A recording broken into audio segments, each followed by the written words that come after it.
বছর 2070। অনেক কষ্টে পুরনো ফেসবুকের পাসওয়ার্ডটা মনে করতে পারলাম। বহু বছর পর লগ ইন করলাম, বুকের মধ্যে এক অজানা শূন্যতা নিয়ে। স্ক্রিন লোড হলো, কিন্তু পরিচিত কেউ নেই। নিউজ ফিড স্ক্রল করতে করতে থমকে গেলাম, রিমেম্বারিং তার নাম। আমি স্তব্ধ হয়ে গেলাম, সে নেই। হাত কাঁপতে কাঁপতে তার প্রোফাইলে ঢুকলাম। সময় বদলে গেছে, মানুষ বদলে গেছে, সম্পর্ক বদলে গেছে। সে বিয়ে করেছিল, তার হাজবেন্ড, ছেলে মেয়ে, নাতি নাতনি সবাই মিলে এক পরিপূর্ণ সংসার। তার দেওয়ালে একের পর এক post, family trip to Paris, আমাদের ছোট্ট নাতনির জন্মদিন, স্বামীর সঙ্গে 40 বছরের বিবাহ বার্ষিকী।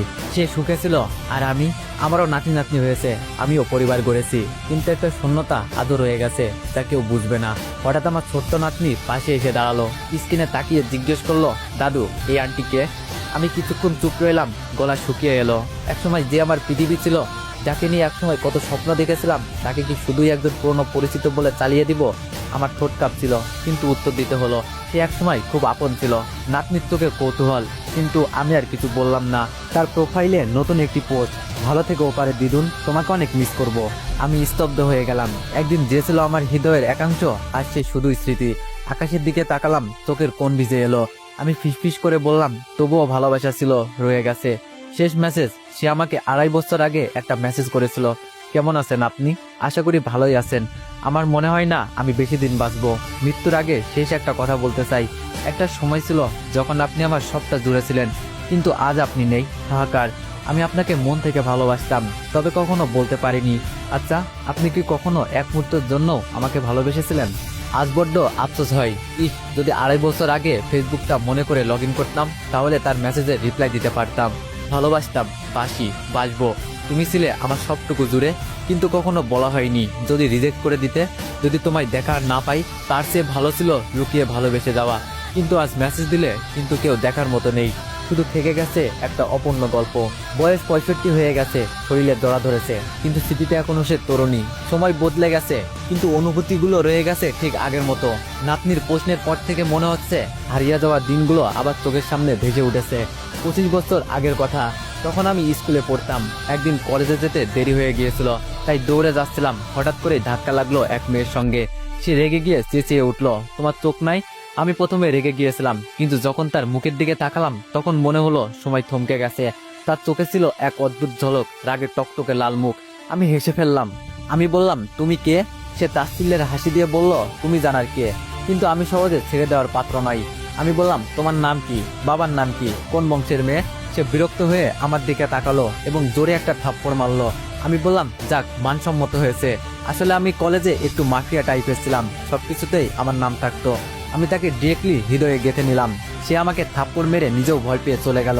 ক্লাসে এলাম, দেখলাম সে দাঁড়িয়ে রয়েছে। তার মানে সে আমি একই ক্লাসে ভেবে মন নেচে উঠলো। টিচার আমাদের দুজনকে দাঁড় করিয়ে রাখলো, বকাঝোকা করলো, তারপর ক্লাসে ঢুকতে পারমিশন দিল। সব বেঞ্চে জায়গা না থাকায় সে আর আমি একই সাথে বসলাম। তার ইচ্ছা ছিল না, তবে আমার খুব ভালোই লাগছিল।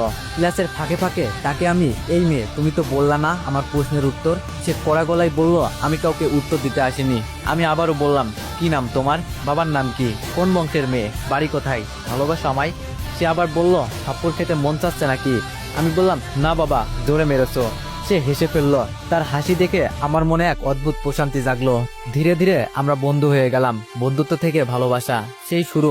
ধীরে ধীরে বন্ধুত্ব বাড়লো। একসঙ্গে স্কুল, একসঙ্গে টিফিন, একসঙ্গে আড্ডা, ফোন নাম্বার আদান প্রদান, রাতে গল্প, ছোটখাটো ঝগড়া, মান অভিমান, সব ছিল আমাদের জীবনের অংশ। কিন্তু কখনো বলিনি ভালোবাসি। একটা অদ্ভুত ভয় ছিল, যদি সে না ভালোবাসে, যদি বন্ধুত্বটাই নষ্ট হয়ে যায়। তার বিয়ে, আমার নীরবতা।